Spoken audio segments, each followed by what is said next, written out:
Banyak orang yang cuma sekolah itu numpang formalitas saja. Penting lulus, penting ini, penting begitu. Termasuk yang keluar ke Timur Tengah. Berapa persen mahasiswa kita yang belajar untuk mendapatkan pemahaman dibandingkan hanya sekedar mengejar ijazah untuk pulang.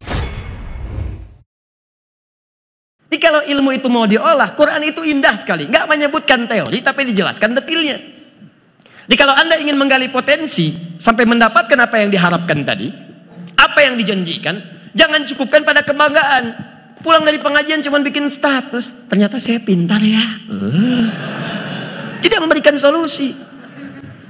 Kepintaran itu diteruskan, bagaimana cara menggalinya? Tidak disebut Anda pintar berkemajuan kecuali mengamalkan apa yang disebutkan di ayat ini. Satu, saya cepat. Quran surah 9 ayat 122. Wa ma kana al-mu'minuna liyanfiru kaffah. Pakai iman. Lihat baik-baik.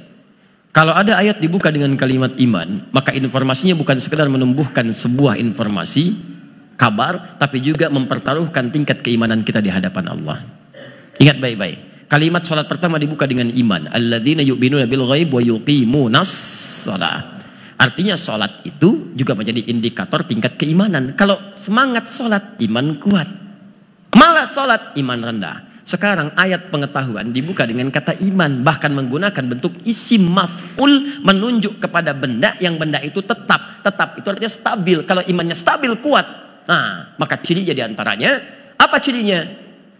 Falaula nafara min kulli firqatin minhum ta'ifah liyatafaqahu fiddin. Sifat pertama, jika Anda ingin mengeksplorasi bekal pengetahuan ini, maka sifat belajarnya mesti tafaqquh dari kata fiqih. Fikih itu artinya paham, mengerti. Kalau pakai tak di depannya, tak menunjukkan aspek kesungguhan, keseriusan. Kalau tasydid sebelum kalimat akhir di ilmu lughah di antara maknanya menumbuhkan motivasi 2 kali lipat, syiddah, karena itu tidak mudah untuk ditempuh. Maka cara pertama, kalau Anda ingin membangkitkan bekal ilmu untuk meraih kemajuan dalam kehidupan, maka dimanapun Anda yang belajar, apapun yang dipelajari, maka pertama pastikan Anda belajar untuk mendapatkan pemahaman, bukan hanya transfer informasi. Cek lagi gurunya. Dulu orang tua masih begitu, pulang dari sekolah ditanya lagi, paham gak materinya? Dicek, dipraktekkan, dilihat. Jadi Anda mau belajar dimanapun silahkan, mau ke ITB, ke Unpad, ke Unpas, ya, ke IAIN dan seterusnya, sepanjang diniatkan belajar untuk mendekatkan diri kepada Allah. Apa yang dilakukan? Jangan cuma datang untuk ngejar IPK, ngejar target, ngejar ini. Anda paham nggak dengan yang dipelajari? Sekarang banyak orang pintar nggak paham mengamalkan kepintarannya. Hebat statusnya ahli hukum, gelarnya tinggi, tapi dihukum juga. Kurang apa? Kurang paham dengan apa yang ia telah pelajari. Itu persoalannya. Banyak ahli ekonomi, banyak ekonom, tapi itunya tidak digunakan untuk membangkitkan kemajuan di bangsa kita sendiri. Dipakai kalian di tempat lain, kenapa nggak balik ke bangsa? Kenapa nggak dipakai? Lihat, kadang-kadang ada faktor yang lain juga, tapi diantaranya adalah kembalikan ke sini. Coba. Betapa banyak anak-anak sekarang belajar. Demi Allah saya katakan ya, kita melihatlah teman-teman, kita harus berubah. Banyak orang yang cuma sekolah itu numpang formalitas saja. Penting lulus, penting ini, penting begitu. Silahkan cek termasuk yang keluar ke Timur Tengah, ke Mesir, ke Madinah, ke Ummul Qura, ke Libya, ke Tunis dan sebagainya. Berapa persen mahasiswa kita yang belajar untuk mendapatkan pemahaman dibandingkan hanya sekedar mengejar ijazah untuk pulang. Ya, yang paling ajaib itu belajar ke Arab, pulang-pulang paling pandai bahasa Jawa. Orang Bandung belajar ke Ummul Qura, ke Madinah, pulang-pulang pakar di bidang bahasa Jawa lancar, bahasa Arab enggak. Belajar ke Libya, pulang-pulang, masya Allah, bahasa Palembang, bahasa Padang lancar, ya bahasa Arabnya berantakan. Apa yang salah?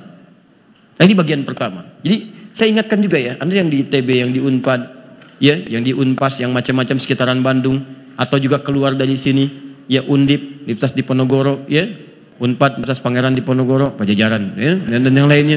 Nah, coba biasakan, pahami. Kalau belajar pahami. Kalau belajar matematika, ya, sampai Anda ngerti bikin rumusan, cara cepat dan sebagainya, sampai paham. Utak-atik, ya.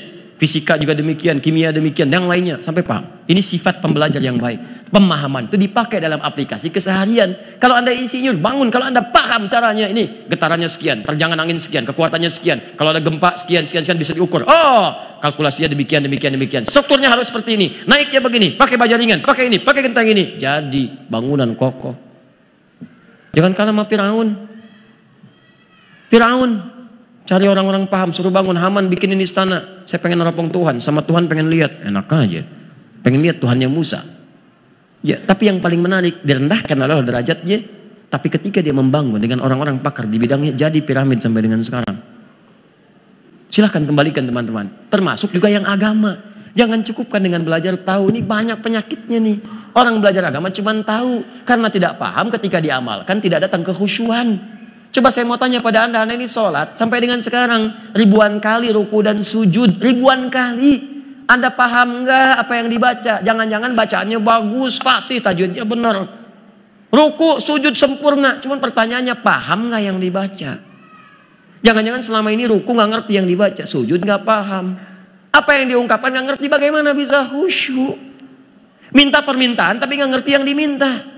Rabbighfirli warhamni wajburni warfa'ni warzuqni. Ya Allah minta rezeki warzuqni. 4 kali minta salat Isya. Bis Isya minta lagi. Ya Allah berikan aku rezeki. Yang tadi apa dalam sholat? Yang tadi warzuqni.